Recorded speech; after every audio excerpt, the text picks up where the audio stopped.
नमस्कार, मैं हूं संजय शर्मा। आप देख रहे हैं 4 PM न्यूज नेटवर्क। पूर्व मुख्य चुनाव आयुक्त हैं कुरैशी साहब। वो बेचारे बेचारे बड़ा ज्ञानी हैं। कह रहे हैं कि असंभव है कि इतने सारे वोट बढ़ जाए महाराष्ट्र में। मतलब जिस समय डाले गए और जिस समय बाद में राजीव कुमार जी की ईवीएम ने बताए, इतना बड़ा अंतर है उन वोटों में।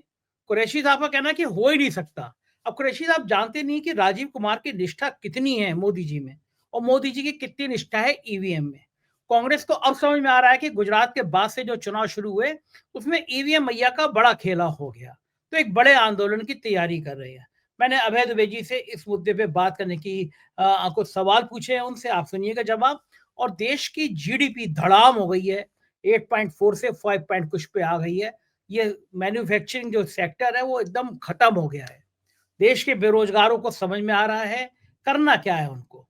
तो उनको ये करना है, जब दुनिया भर के नौजवान तरक्की कर रहे हैं, वैज्ञानिक शोध कर रहे हैं, तो हमारे यहाँ के नौजवान किसी के घर का हरा झंडा उतार रहे हैं, कई मस्जिद के नीचे मंदिर ढूंढ रहे हैं। और जब टाइम बच जा रहा है तो प्रधानमंत्री जी ने कह दिया है पकौड़े तलो। इस कामों में देश के प्रधानमंत्री ने नौजवानों को लगा दिया है। नेताओं के बच्चे विदेश में पढ़ रहे हैं, वहीं सेटल हो जा रहे हैं। और हमारे आपके बच्चे झंडे उतारेंगे, कावड़ यात्रा निकालेंगे, मंदिर मस्जिद के झगड़ों में पड़े रहेंगे। अब आपके ऊपर सोचने वाली बात है। आपको लगेगा कि चुनाव में आएगा तो मोदी, तो ईवीएम रहेगी तो आएगा तो मोदी।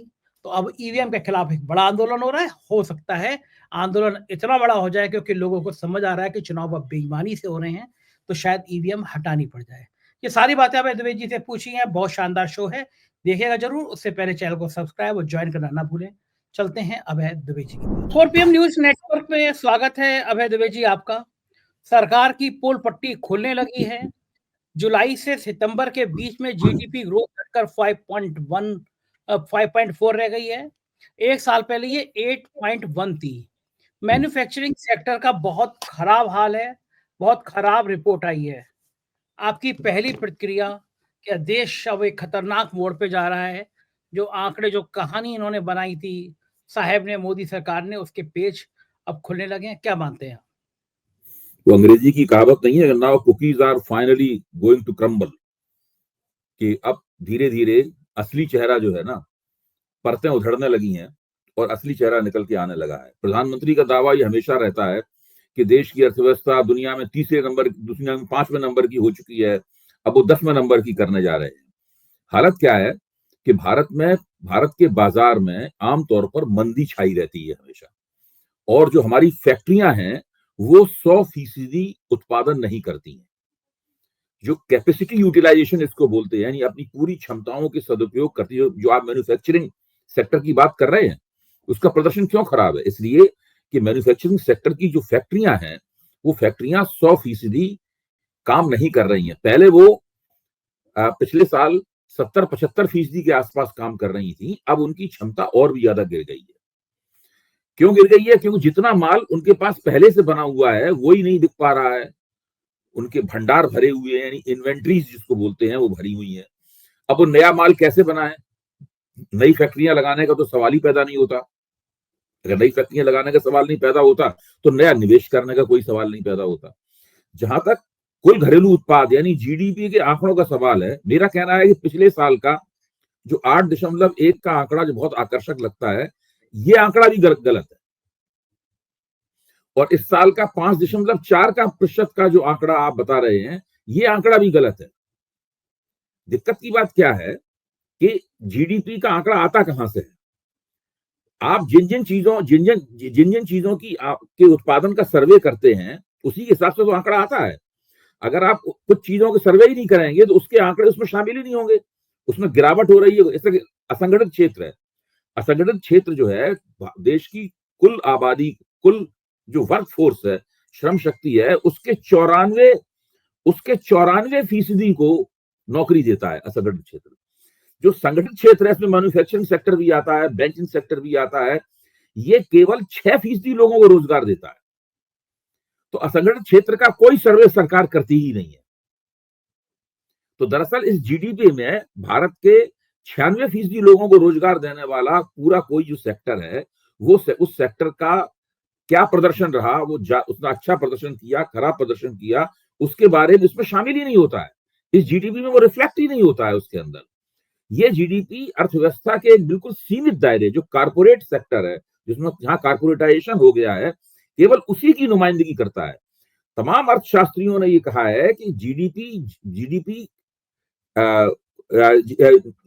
जीडीपी का पता लगाने की ये जो विधि है, ये जो पद्धति है, ये पद्धति ही गड़बड़ है। इस पद्धति को बदला जाना चाहिए। इससे अर्थव्यवस्था की सही तस्वीर कभी भी निकल के हमारे सामने नहीं आती। क्योंकि असंगठित क्षेत्र अच्छा प्रदर्शन नहीं कर रहा है, वो लगातार गिर रहा है। इसलिए जैसे ही प्रोफेसर अरुण कुमार ने एक बड़ा अच्छा, एक अनौपचारिक सा फार्मूला बताया है कि रियल जीडीपी आप कैसे पता लगाएंगे वास्तविक। अगर सरकार कहती है कि हमारा जीडीपी 8% है, तो आप आंख बंद करके उसमें से 3% घटा दीजिए,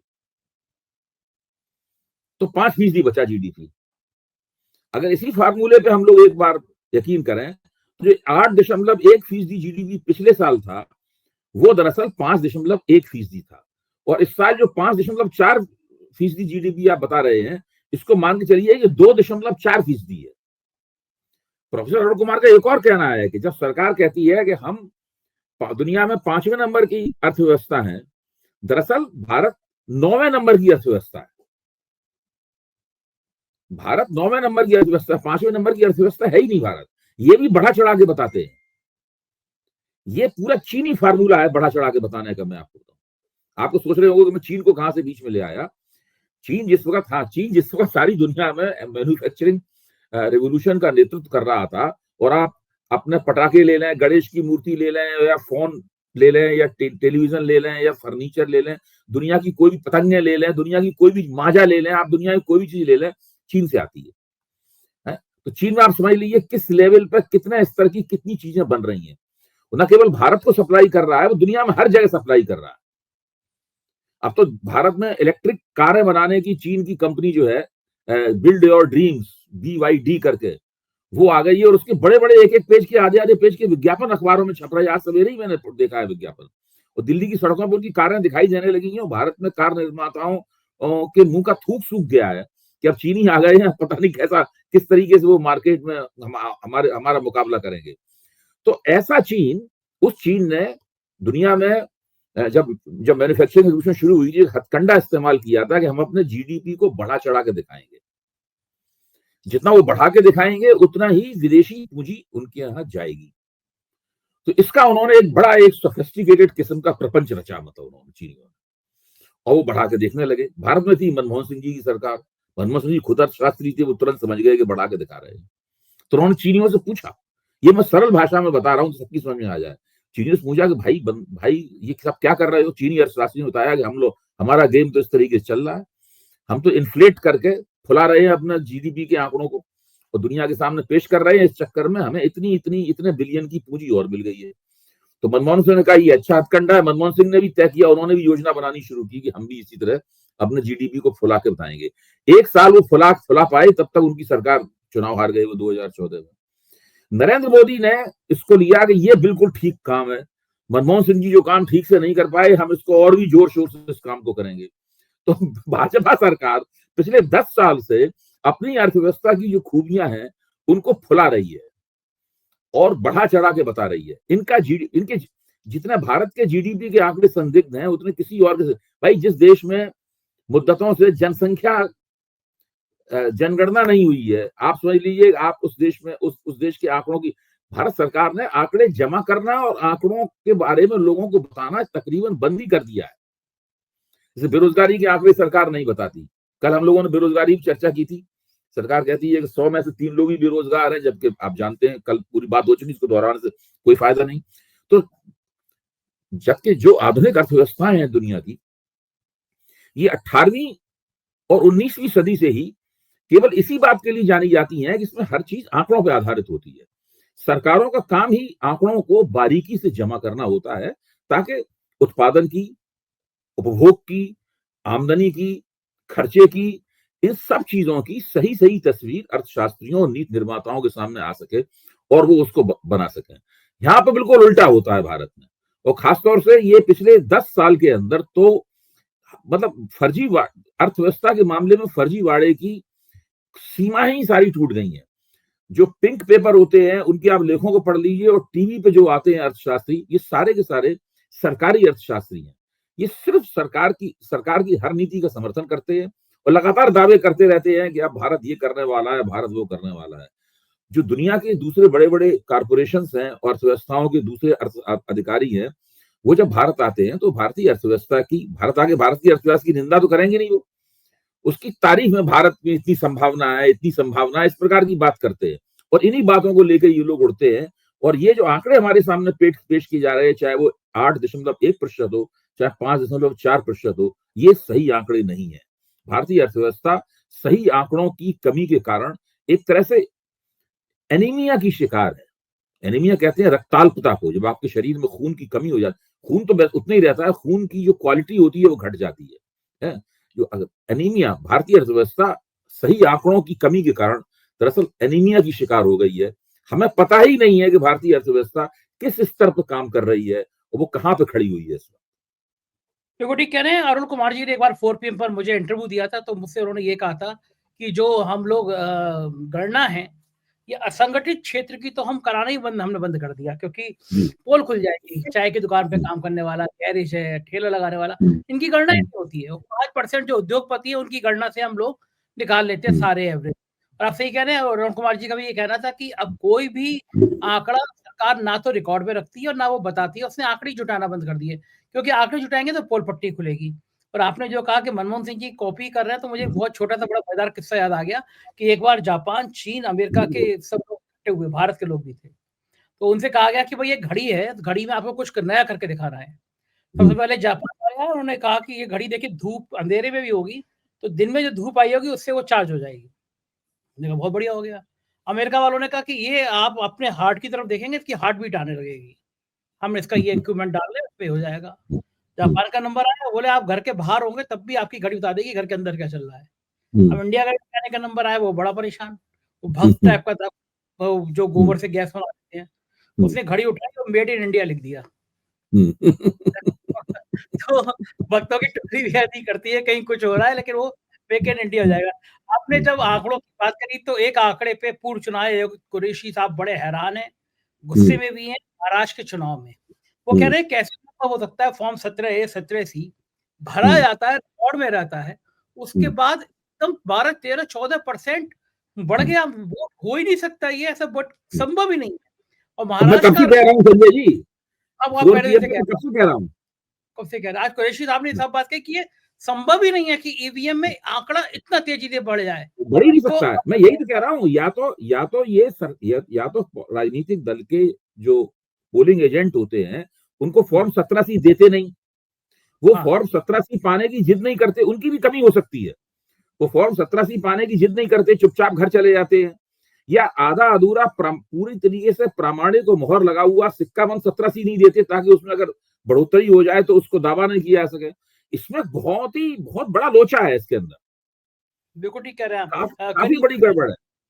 लोकसभा चुनाव से लगभग 2 महीने पहले सैम पित्रोदा साहब ने मुझे इंटरव्यू दिया था, और सैम पित्रोदा साहब ने कहा, उन्होंने राहुल गांधी से भी ये बात कही कि हर हालत में अपने एक आदमी को, एक एजेंट को ये सुनिश्चित करा दें कि उसको विरोध करेगा अगर 17 नहीं मिला, क्योंकि यही आधार होगा। तो मैं आपसे पूछ रहा हूँ ये काम किसी एक बूथ पे नहीं करना है, हर बूथ पे करना है। अब महाराष्ट्र में 1.5 लाख बूथ हैं, तो आपको कम से कम कांग्रेस जितने निर्वाचन यानी महाविकास आघाड़ी में की जो 3 पार्टियां हैं, उन 3 पार्टियों को कांग्रेस समेत 1.5 लाख कार्यकर्ता चाहिए, प्रशिक्षित कार्यकर्ता, प्रतिबद्ध कार्यकर्ता, जो वहां पर खड़े होकर कहें कि 17C जब तक नहीं मिल जाएगा हम यहां से जाएंगे नहीं, धरना हम दे रहे हैं, 17C हमें चाहिए। और इन लोगों को, कांग्रेसियों को सलाह दी गई थी कि 17C मिलते ही इनको पब्लिक डोमेन में डाल दिया जाए, ताकि पता लग जाए कि भाई इतने वोट पड़े, इतने वोट बेकार गए।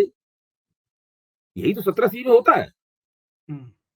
अच्छा, ये कांग्रेसियों ने किया नहीं, न शरद पवार की पार्टी ने किया, न उद्धव ठाकरे की पार्टी ने किया, और चुनाव आयोग को मौका दे दिया कि ये वोटों को फुलाए। ये लोग जीडीपी के आंकड़े फुलाते हैं, चुनाव आयोग वोटों के आंकड़े फुलाता है।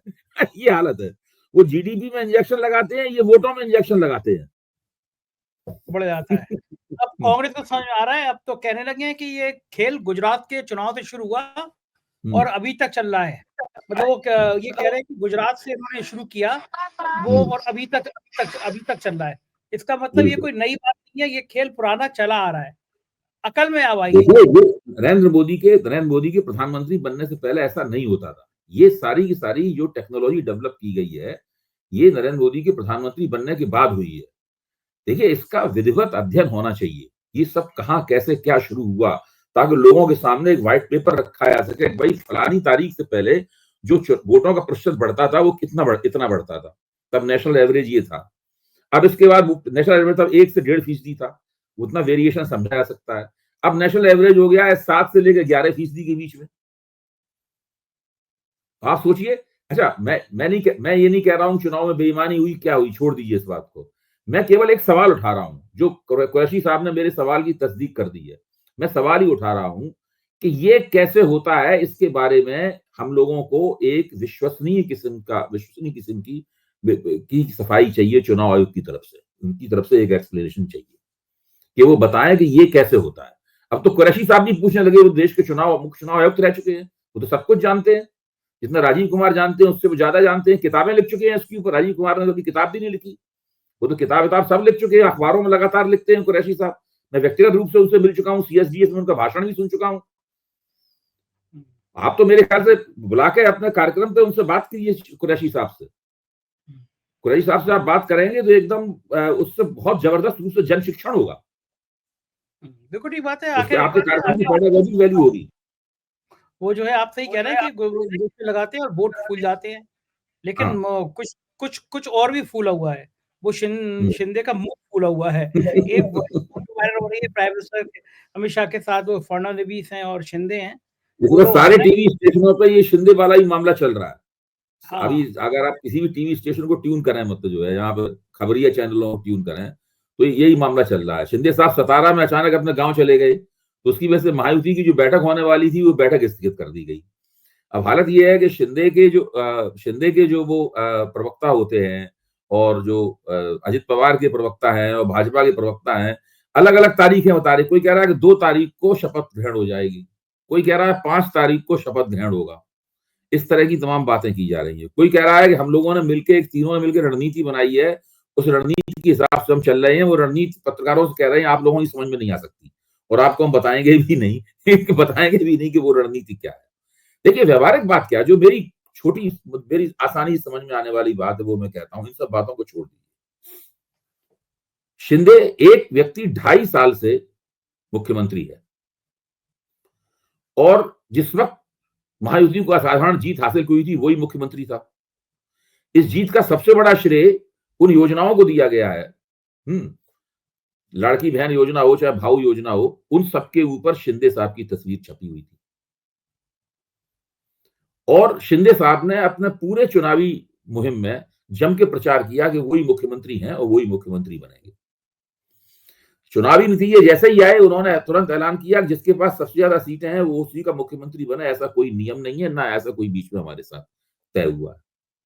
अच्छा, अब वो ये भी जानते हैं कि भाजपा के पास सीटें बहुत हैं, तो भाजपा का मुख्यमंत्री बनने से रोक नहीं सकते। तो उन्होंने बड़ी होशियार, उन्होंने कह दिया हम नहीं है रस्ते में, आप बना लीजिए अपना मुख्यमंत्री, बना सके तो बना लीजिए। क्योंकि वो शिंदे साहब भी जानते हैं कि भाजपा के अंदर भी कोई लोचा है, सवाल बाहर का ही नहीं है केवल। भाई ये बात क्यों कही जा रही है कि शिंदे साहब ने तो अपना नाम वापस ले लिया है, वो अमित शाह की बारी है, वो निर्णय ले लें। नरेंद्र मोदी का नाम नहीं ले रहा इसमें कोई। कहा ही जा रहा है कि अमित शाह जी के निर्णय की हम प्रतीक्षा कर रहे हैं।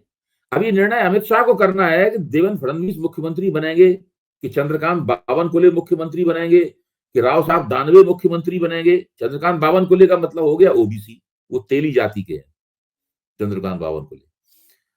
राव साहब दानवे मराठा चेहरा है, उनके लिए तर्क यह है कि एक मराठा को हटा रहे हो तो मराठा को बनाओ, क्योंकि इस बार पूरे मराठवाड़ा में मराठों ने भी भाजपा को वोट दिया है, जबकि लोकसभा चुनाव में उन्होंने नहीं दिया था। तो अगर मराठा को हटाएंगे, मराठा को नहीं बनाएंगे, तो पहली बार मराठा कांग्रेस को आमतौर पर वोट देते रहे हैं, भाजपा को जो वोट मिला है फिर से मराठे उखड़ जाएंगे उसमें। अच्छा, उनकी भी बात हो रही है। फिर विनोद तावड़े का नाम भी चल रहा है कि भाई उनको बना दो मुख्यमंत्री। उसके बारे में कहा जा रहा है कि नहीं, अभी उनके ऊपर तो आरोप लग गया था, कोई पैसे बांट रहे तो उनको मुख्यमंत्री बनाना ठीक नहीं होगा। मतलब तरह तरह की बातें चल रही हैं, ये हालत है। फिर एक ये भी बात है कि एक अभी उद्धव ठाकरे के जो प्रवक्ता थे वो एक शोषा छोड़ रहे थे, पता नहीं शोषा था क्या था। उनका शोषा ये था कि एकनाथ शिंदे सोच रहे हैं कि वो संन्यास ले रहे हैं राजनीति से, और वो संन्यास इसलिए ले रहे हैं कि जब वो दिल्ली गए थे तो उनको उनकी फाइल वाइल दिखा दी गई है, जो ईडी वगैरह की फाइल दिखा दी गई है उनको, जिससे वो घबरा गए हैं, इससे उन्होंने संन्यास लेने का ऐलान कर दिया है। कि किसी चीज में मैं किसी चीज को प्रामाणिक नहीं कह रहा हूं, मैं ही कह रहा हूं कि इन सब बातों की वजह से अफवाहों का बाजार बहुत जबरदस्त रूप से, अफवाहों का बाजार जबरदस्त रूप से गर्म हो गया है। और भाजपा की जो अनिश्चितता है, अब देखिए बाहर शिंदे शिंदे ने साफ कह दिया भाई हम तो नहीं रोक सकते आपको, हम नहीं रोक रहे, जाहिर है वो रोक भी नहीं सकते। अजित पवार तो पहले ही समर्थन दे चुके हैं, अब कोई भाजपा के सामने रुकावट तो है नहीं, अब तो भाजपा को मुख्यमंत्री घोषित करना है। दूसरे शिंदे ने ये भी कह दिया है कि मैं उप मुख्यमंत्री नहीं बनूंगा। जो व्यक्ति 2.5 साल मुख्यमंत्री रह चुका है उसके लिए शोभा नहीं देता कि उप मुख्यमंत्री बने, ये अच्छी बात नहीं है। मैं केंद्र में भी मंत्री नहीं बनूंगा, इसका सीधा संदेश ये है कि मैं बाहर रहूंगा सरकार की और बहुत शरारत करूंगा। इसका मतलब तो यही हुआ ना। तो वो बहुत, ये भाजपा की जो सरकार बनने वाली निश्चित उन्हीं की सरकार बनेगी, देर सवेर की बात है। अभी ऐसे बहुत दिन भी नहीं हुए हैं, बहुत दिन, 12 14 दिन बाद महाराष्ट्र में सरकारें बनी हैं। खुद उद्धव ठाकरे 38 दिन बाद मुख्यमंत्री बने थे, 38 दिन लग गए थे, भाजपा से उनका पंगेबाजी होती रही थी, 38 दिन लग गए थे मुख्यमंत्री बनने में। तो वो कोई बात नहीं है, लेकिन ये इस तरह की अफवाहें उड़ रही हैं, इससे महायुति की साख को बहुत नुकसान हो रहा है, और इसमें विपक्ष जो हार से घायल पड़ा हुआ था मजे ले रहा है। शरद पवार के भी एक एमएलए ने सतारा जाने से पहले एकनाथ शिंदे से मुलाकात करी, तो वो जो मां विकास अघाड़ी के लोग हैं वो भी अब शिंदे से मुलाकात करने लगे हैं। शिंदे भी नाराज, बारात के नाराज फूफा जैसे हो गए हैं, उनकी हालत ऐसी हो गई है कि बारात सज गई है और फूफा जी नाराज हैं। कहा फूफा जो होता है वो तो एक तरह का, दुनिया के तमाम जितने फूफा हैं, बुरा ना माने मेरी बात का, लेकिन जो फूफा होता है वो थोड़ा उसकी, जिस तरह बारात में उसको पेंट किया जाता है उससे थोड़ा उसका जोकर, विदूषक जैसी छवि उभरती है। लेकिन शिंदे साहब उस तरह की फूफा नहीं है, वो एक गंभीर और संगीन किस्म के फूफा है। वो इस सरकार की, जो सरकार बनते ही इसकी जड़ों को खोखला कर सकते हैं। इधर सरकार बनेगी, इधर उसकी जड़ों को खोखला होना शुरू हो जाएगा, और हमेशा सरकार के ऊपर एक तरह की तलवार, प्रतिष्ठा की तलवार लटकी रही। सरकार तो कमजोर नहीं होगी, उसके पास अच्छे खासे विधायक होंगे, ऐसा नहीं है कि सरकार के गिरने का खतरा नहीं होगा। लेकिन इतनी बड़ी जीत के बाद में जिस तत्परता के साथ में और बढ़िया तरीके से, शान के साथ सरकार बननी चाहिए थी, वो सब नहीं रह गया है। हाँ बिल्कुल ठीक बात है, उत्ते कहीं ना कहीं डेंट आ गया। और रहमान धागा प्रेम का मत तोड़ू चटका है, टूटन से फिर ना जुड़े, जुड़े सो गांठ पड़ जाए। जो प्रेम के धागे टूट रहे हैं वहां पे, वो खतरनाक है। वो शिंदे में और बीजेपी में तो हो ही गया, ये हो ही गया, गांठ पड़ गई है। फडणवीस को भी पसंद नहीं करते ना शिंदे, उनको लग रहा है कि, और वो कह रहे हैं मैं डिप्टी सीएम नहीं बनूंगा। फडणवीस भी तो सीएम रहने के बाद डिप्टी सीएम बने, तो उनका हाँ, लेकिन फडणवीस को, याद कीजिए, फडणवीस को भी आपत्ति थी डिप्टी सीएम बनने में। जेपी नड्डा ने फोन किया, प्रेस कॉन्फ्रेंस कर दी कि वो बनने जा रहे हैं। अमित शाह ने फोन किया था, मना कर दिया था नहीं बनूंगा, फिर नरेंद्र मोदी ने फोन किया तब वो बने थे। हाँ ठीक बात है। एक चीज और मैं आपसे जानना चाहूंगा, बड़ा दुख होता है इसको देखकर, हाउस चलता नहीं है, सदन शुरुआत नहीं होता। हम लोग इंतजार करने लगते हैं कि कितनी देर बाद खबर आएगी कि सदन स्थगित कर दिया गया, सदन स्थगित कर दिया गया। ये सब कब खत्म होगा? लाखों रुपया मिनट, 1 मिनट का खर्चा लाखों रुपए आता है। ये हमारे आपके जैसे जो टैक्स से पेयर हैं, टैक्स देते हैं लोग। कई मुद्दे बहुत राष्ट्रीय महत्व के होते हैं, विपक्ष उन राष्ट्रीय महत्व के मुद्दों के ऊपर ध्यानाकर्षण लाना चाहता है, सरकार के साथ बहस करना चाहता है, लेकिन सरकार उनके ऊपर बहस नहीं करना चाहती, और पीठासीन अधिकारियों की मदद से वो विपक्ष के पर कतरना चाहती है। समस्या ये है, अब विपक्ष 2-3 मुद्दे, एक सबसे महत्वपूर्ण मुद्दा है संभल में जो हुआ उसके ऊपर करना चाहता है विपक्ष। अदानी वाले मुद्दे पे विपक्ष बातचीत करना चाहता है, सरकार इन मुद्दों पे बातचीत नहीं करना चाहती। सरकार को भी चाहिए कि विपक्ष के साथ मिलकर ऐसा तरीका निकाले कि मुद्दों के ऊपर कुछ चर्चा भी हो जाए।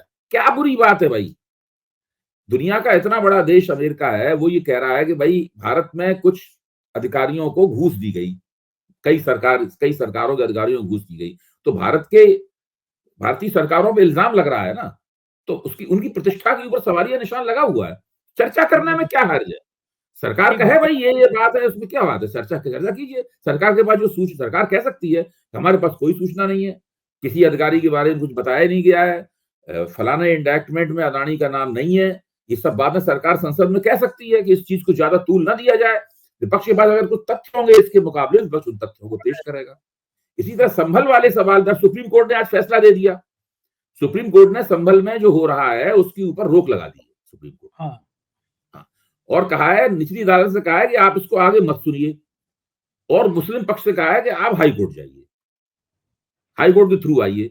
तो अभी इस तरह से वहां पे आज वहां जुमे की नमाज भी गैर पहरे में हो गई, अदा हो गई। अच्छा, अब इन चीजों पे सुप्रीम कोर्ट का बहुत बड़ी भूमिका है। अभी लोग हर चीज में कह रहे हैं कि वो कह रहे हैं अजमेर की दरगाह के नीचे भी मंदिर था, फालतू। अब तो सब जगह मंदिर देखा जा रहा है। अभी एक कोई बंदा है टीका लगाए हुए, वो कह रहा था कल मुझे सपना आया है कि भगवान वो अरे वो बाप बेटे वकील है, उनको हर जगह सपना आता रहता है। अब कल को किसी को सपना आ गया कि मोदी जी के घर के नीचे मस्जिद है तो मोदी जी का घर खुल जाएगा। हाँ, तो वो पता नहीं, मतलब वो इतना सब हो रहा है। इधर वक्फ बोर्ड ने काशी के कॉलेज में दावा कर दिया है कि वो ये हमारा है। मतलब ये सब जो नाटकबाजी हो रही है, इससे देश का बहुत नुकसान हो रहा है। इन सब चीजों को खत्म करने का सबसे अच्छा तरीका है कि संसद में इन प्रश्नों के ऊपर चर्चा हो जाए। चर्चा को जब तक सरकार ब्लॉक करती रहेगी तब तक इस प्रकार की स्थिति बनी रहेगी। बिल्कुल ठीक बात है। और बड़ा खराब लगता है दुबे जी की दुनिया भर के नौजवान जो हैं वो नई नई विज्ञान की तरक्की देख रहे हैं, चांद पे जाने की बात कर रहे हैं, एक एक से बढ़िया शोध हो रहा है। हमारे के नौजवान किसी के घर पे लगा हुआ हरा झंडा उतार रहा है, कहीं पे वो मस्जिद के नीचे मंदिर देख रहा है, मंदिर के पड़ोस में मस्जिद देख रहा है। हमारा नौजवान यही कर रहा है। और नेताओं के बच्चे विदेश पढ़ रहे हैं, वहीं सेटल हो जा रहे हैं। लेकिन यहाँ के बच्चे, मैं तो कहता भी हूँ, माल कमाएगा गुजराती भाई और घंटा बजाएगा यूपी बिहार का भाई। तो ये मेरी कहावत बिल्कुल अक्षरशः सच हो रही है कि यहाँ का काम केवल घंटा बजाना और कावड़ यात्रा निकालना और झंडे उतारना और मस्जिद के नीचे मंदिर ढूंढना, केवल यही काम रह गया है। और देश में जब काम बच जाए, कुछ खा लिया तो पकौड़े तल लेना, रोजगार मिल जाएगा। गजब देश चल रहा है। बहुत बहुत शुक्रिया अभय जी, आपने इतनी बढ़िया बातचीत की, धन्यवाद। ये थे अभय दिवे जी, और आपको मुझे यकीन है आपको ये बातचीत पसंद आई होगी। अपना प्यार बनाए रखिएगा, चैनल को ज्वाइन कीजिएगा। शुक्रिया, थैंक यू।